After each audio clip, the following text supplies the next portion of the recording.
नमस्कार दोस्तों, कहानी कथा में आपका स्वागत है। तो कहानी शुरू करते हैं। नलिनी एक टक घड़ी की तरफ देख रही थी और सोच रही थी, समय का पहिया कहाँ किसी के लिए रुकता है। आज 3 साल हो गए उसे ससुराल छोड़ मायके आए। 3 सालों में रिश्तों के नए नए रंग देखे। जो भाई गर्व से उसे ससुराल से लाया था कि तेरा भाई अभी जिंदा है, उस भाई ने दूरी बना ली। माँ बाप के लिए अविवाहित बेटियां इतना बोझ नहीं होती जितना विवाहित बन जाती है। तभी तो भाभी को कुछ कहने की जगह माँ ने मुझे ही सुनाया, जबकि बात कुछ भी नहीं, फिर भी इतनी बड़ी बात बन गई। छोटी मोटी नोक-झोंक तो भाभी और उसमें होती ही रहती, पर आज दीदी आप ये अपने भाई की शर्ट प्रेस कर दो, मैं अभी को नहलाने जा रही हूँ। नलिनी की भाभी सुरुचि ने कल सुबह कहा था, भाभी शर्ट आप प्रेस कर दीजिए, मैं नाश्ते की तैयारी में लग रही हूँ।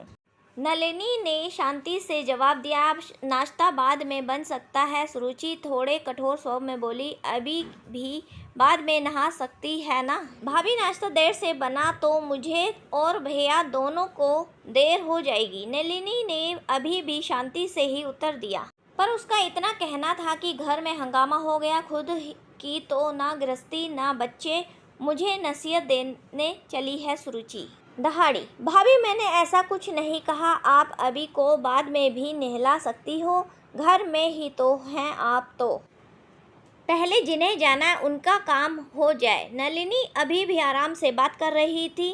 लो अब हमें घर में रहने की भी ताने मिलेंगे, ये कमाती जो है। सुरुचि चिल्लाते, क्या बात है, क्यों शोर मचा रखा है सुबह सुबह घर में। तभी नलिनी का भाई तुषार गुस्से में बोला, ये अपनी लाडली बहन को देखो। और भाभी ने नमक मिर्च लगाकर भाई को बात बताई, नलिनी मेरी गृहस्थी में आग मत लगा, तू आराम से सब मिल रहा, फिर भी तुझे दिक्कत है। चाहती क्या है तू, आखिर तेरा घर नहीं बस पाया। मेरा तो बसा रहने दे, घर में रहेगी तो 4 काम तो करने होंगे ना। तुषार नलिनी की बात सुने बिना ही चिल्लाया, माँ आप बताओ ना, भाई को बात क्या हुई थी। नलिनी हैरानी से बोली, नलिनी बेटा तू ऐसा कर, ऊपर का कमरा ले ले, कमाती तू है ही, अपना खुद देख ले, हमें शांति से रहने दे। माँ ये बोल अपने कमरे में चली गई। बाकी सब भी अपने अपने कामों में लग गए। पीछे रह गई अकेली नलिनी आंसू बहाती हुई। मेरे कारण अशांति है घर में, नलिनी सिसक कर बोली। 4 साल पहले जब इसी नलिनी की शादी हुई थी, तब सबने यही कहा था, घर की रौनक चली गई है। पीहर आने पर माँ बाप के साथ साथ भाई भाभी भी कितना लाड़ लड़ाते थे। जब शादी के 1 साल बाद चेतन नलिनी के पति की सड़क दुर्घटना में मौत के बाद सास ने नलिनी के घर वालों को बुला साफ कह दिया था, जब मेरा बेटा नहीं तो इसे रख कर क्या करें, आप ले जाइए, दोबारा शादी करें या कुछ भी करें, हमें कोई मतलब नहीं इससे। तब भाई बड़े गर्व से बोला था, इसके माँ बाप जिंदा हैं, सारी उम्र भी अपने पास रख सकते हैं लाड़ से। आज उसी भाई ने इतनी बड़ी बात बोल दी। पापा तो सब जब से रिटायर हुए कुछ बोलते ही नहीं। माँ ने भी आज अलग होने को बोल दिया। इसमें मेरा क्या कसूर कि चेतन मुझे इतनी जल्दी छोड़ गई, या मेरे सास ससुर ने मुझे नहीं रखा। ससुराल से परित्याग की बेटी मायके ना आए तो कहाँ जाए। फिर मैं किसी पर बोझ तो नहीं, 3 साल से कमा रही हूँ। ससुराल से कुछ दिन बाद नलिनी ने रिसेप्शनिस्ट की नौकरी पकड़ ली थी, जिससे किसी पर बोझ ना रहे। भैया भाभी के बच्चों पर भी जान छिड़कती, फिर मैं बोझ कैसे घर में। हे ईश्वर, क्या बेटी हमेशा बोझ ही बनी रहेगी। नलिनी अपने कमरे में सिसक सिसक कर रो दी। उसका ऑफिस जाने का भी मन नहीं हुआ तो फ़ोन पर तबीयत खराब का बहाना बना दिया। बेटा मुझे माफ़ कर दे, हम तो तेरे भैया भाभी के साथ ही रहना है तो कुछ नहीं कर सकते हम तेरे लिए। तभी नलिनी की माँ वहाँ आ बोली, पर माँ कहाँ कुछ करने को बोल रही हूँ, पर मेरी गलती कहाँ थी, आप ही बताओ। नलिनी रोते हुए बोली, बेटा तू गलत नहीं, पर ये सब सच है। तू जब से इस घर में वापस आई है तभी तेरे भाभी का व्यवहार बदल गया है। ये घर घर कम जंग का मैदान बन गया, इसलिए मैंने तुझे ऊपर रहने को कहा है। मैंने तो तुझे कितनी बार कहा घर बसा ले द्वारा, पर तू सुनती नहीं।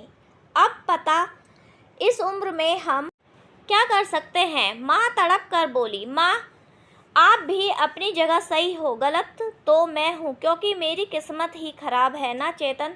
यूँ जाते ना मैं ससुराल वालों के लिए बोझ होती, ना यहाँ आती, ना इतना कुछ होता। नंदनी बोली, बेटा तू मेरी बात मान, घर बसा ले, वरना हमारे बाद तेरा क्या होगा। तभी वहाँ नंदनी के पापा आकर बोले, पर पापा परवर कुछ नहीं, मेरे दोस्त का बेटा है, उसका 1 साल का बच्चा है। पत्नी बेटे को जन्म देते ही स्वर्ग सिधार गई।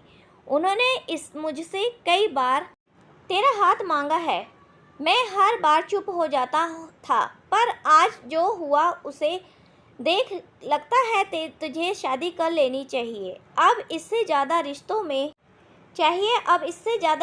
कड़वाहट आई तो शायद ये घर बिखर जाएगा। और वैसे भी बेटा जिंदगी अकेले नहीं कटती, और पहले रिश्ते से बाहर आने को 3 साल बहुत होते हैं।